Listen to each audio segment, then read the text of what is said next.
अर्चना, अब तो तुझे आराम है। सास ससुर से अलग हो गई, पीछा छूटा अब तो ससुराल की बंदिशों से। अर्चना से मिलने आई उसकी बड़ी बहन नीलम बोली, नहीं दीदी, ऐसा नहीं है। वहाँ सब थे तो समय का पता नहीं चलता था, यहाँ समय काटना भारी हो जाता है।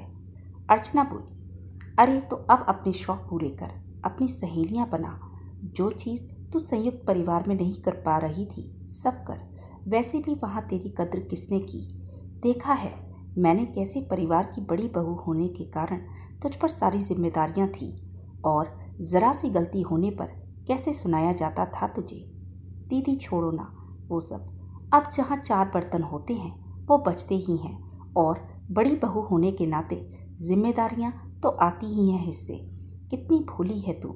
माना परिवार के चार बर्तन खड़कते हैं, पर यह क्या बात हुई कि सब मिलकर एक सीधे इंसान के ऊपर चढ़ जाओ। नीलम गुस्से में बोली, अरे दीदी जाने दीजिए, सबका अपना स्वभाव। फिर मेरे पति तो मेरे साथ थे ना। अब जब देवरानी के आने के बाद उन्होंने मेरे साथ पक्षपात होते देखा तो खुद ही अलग रहने का फैसला कर लिया, और घर वालों ने भी चुप्पी लगा ली, क्योंकि शायद उन्हें भी कहीं ना कहीं लगा वो गलत है।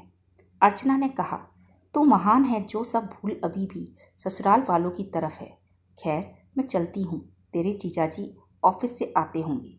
नीलम उठते हुए बोली, और दोनों बहनें गले लग गई। ये है दो बहनें नीलम और अर्चना। नीलम जहाँ पति के साथ अलग रहती है, वहीं अर्चना का विवाह संयुक्त परिवार में हुआ, और जैसा कि ज़्यादातर परिवारों में होता है, बड़ी बहू होने के नाते उसके ऊपर परिवार की सारी जिम्मेदारी थी, और ज़रा ऊंच नीच होने पर वहाँ उसे सुनाया भी खूब जाता, और एक तरफ से अपमान ही किया जाता।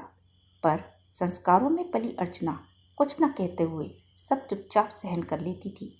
उसका पति सब देखता समझता, वो अकेले में अर्चना के दिल पर लगे जख्मों को सहलाता भी, पर बड़ा बेटा होने के कारण अपने परिवार वालों को कुछ न कहता।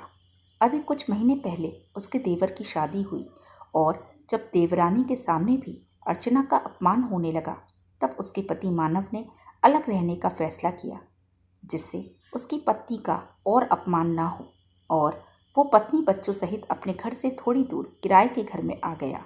कुछ दिन बाद, अरे अर्चना कहाँ हो, आजकल फ़ोन ही नहीं करती, न आती हो। नीलम ने अर्चना को फ़ोन किया। वो दीदी, दरअसल मेरी सांस फिसल गई है और पैरों में प्लास्टर बंधा है, तो मैं उनके साथ हूँ।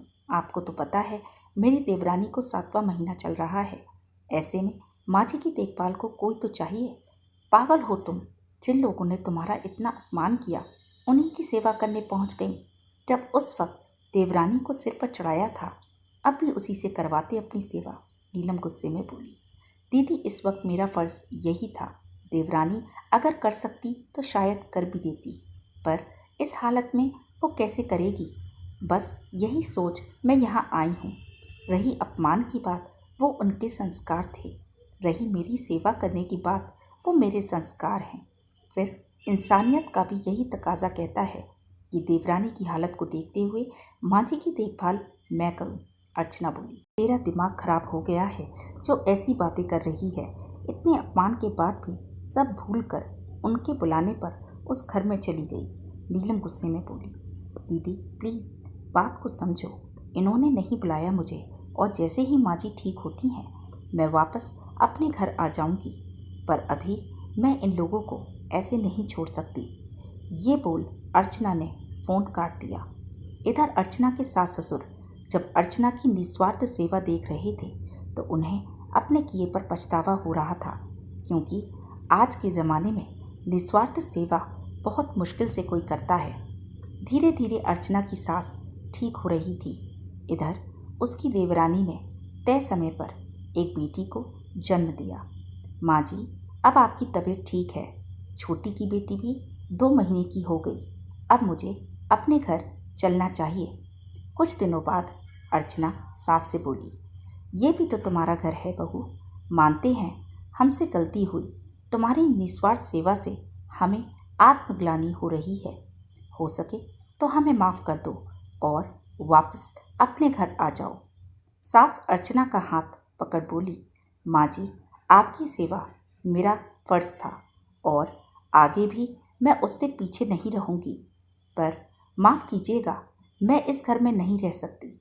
अब हाँ, आती जाती रहूंगी, पर मुझे यहाँ हमेशा को रहने को मत बोलिएगा। ये बोल अर्चना अपना सामान और बच्चों को ले वापस अपने घर आ गई। आज अर्चना ने अपनी निस्वार्थ सेवा से ससुराल वालों का हृदय परिवर्तित कर दिया था, पर उस घर में न रुककर अपने आत्मसम्मान की भी रक्षा की थी, क्योंकि अपमान को भूलना आसान नहीं होता। अर्चना ने अपनी सूझबूझ से जो भी किया बिल्कुल ठीक किया। तिरस्कार को भूल सेवा करने का फैसला भी, और तिरस्कार को याद रख उस घर को छोड़ने का फैसला भी। प्रिय दोस्तों, यह कहानी आपको पसंद आई हो तो लाइक, शेयर, सब्सक्राइब और कमेंट करना ना भूलें। धन्यवाद।